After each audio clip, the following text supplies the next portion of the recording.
Hello, this is Crystal Marshall from MarshallStudioPhotography.com, and my husband gave me flowers, and so with any, common sense that I have, of course I'm going to make a video of how to shoot these flowers using only an iPhone in the middle of the dark using only this $15 selfie light. Let me turn it off for you so you can see that.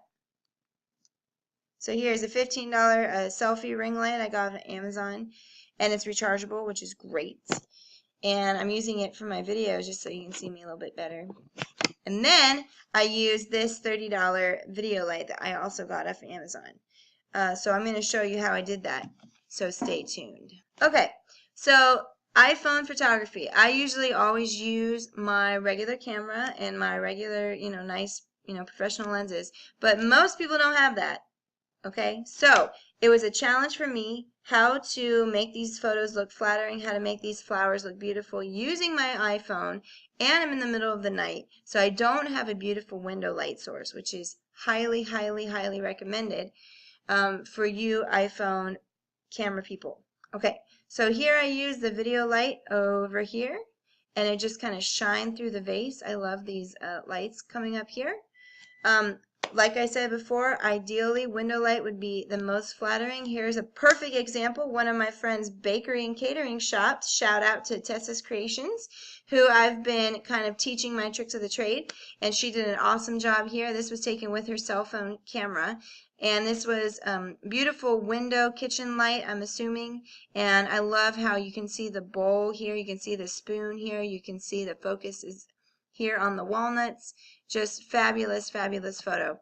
This one was also taken with a cell phone. It's all about lighting, all about this beautiful window light shining on these almonds or whatever they are. They look beautiful. And here's the window light coming in, shining on the crackers. So that is an excellent example of how to use natural light. So, but if you don't have access to natural window light, these are some creative ideas you can use for lighting. If you have an iPhone and you want to shoot, never, never, never use the flash on the iPhone unless you're in dire emergency. Always try to use natural light. Always try to do creative angles, zooming in really close, putting your subject, on either side of the plane, having your focus on, picking 1/3 of the frame and putting it in there. For example, this flower isn't exactly in the middle. It kind of gives it a little bit more of an interesting angle, having it to the side. Leaving a blank space on one of the sides kind of helps your eye to relax as it's going through the photo. So those are some quick tips. I love this one. It's my little selfie light shining on top of the flower. I love that contrast and that detail. That's the thing about an iPhone. It was never, never, never, never, never, never meant to replace a regular professional camera. But with creative lighting, some creative ideas, you can take amazing photos for your business or for your personal things. So here again, the vase is shining through. I love the blank space here. I love how it's creating this kind of this dramatic shadow. You have this beautiful flower, and then you have this shadow that's bouncing off the frame. I love that.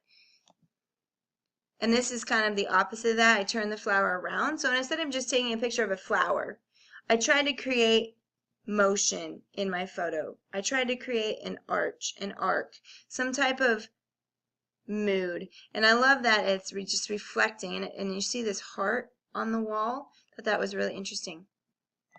Lastly, edit your photos. There's lots and lots of photo editor apps out there. I recommend Vosco, VSCO. That's the one I use to create these kind of moody, film-looking images. But you can go onto the App Store and all these things and kind of look to see which ones that you want. So recap.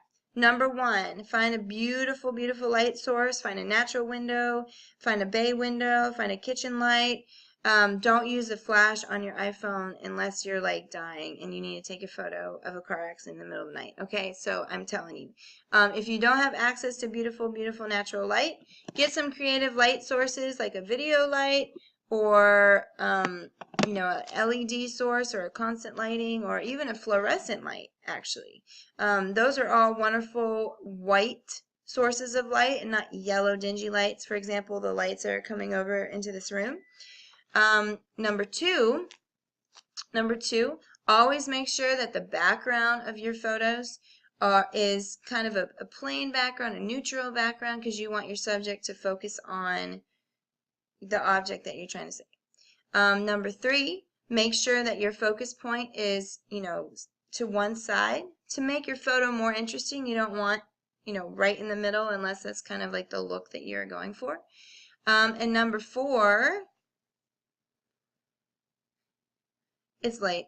Number four, edit your photos. Use a wonderful photo app out there. You don't want to necessarily use Instagram. It's not really made to do some heavy editing on photos, but it's a great sharing site. It's a great social site. So there you go. iPhone Photo Tips 101. Hope that helps you take some better iPhone photos. And have a wonderful night. This is Crystal Marshall from martialartstudiophotography.com. And see you later.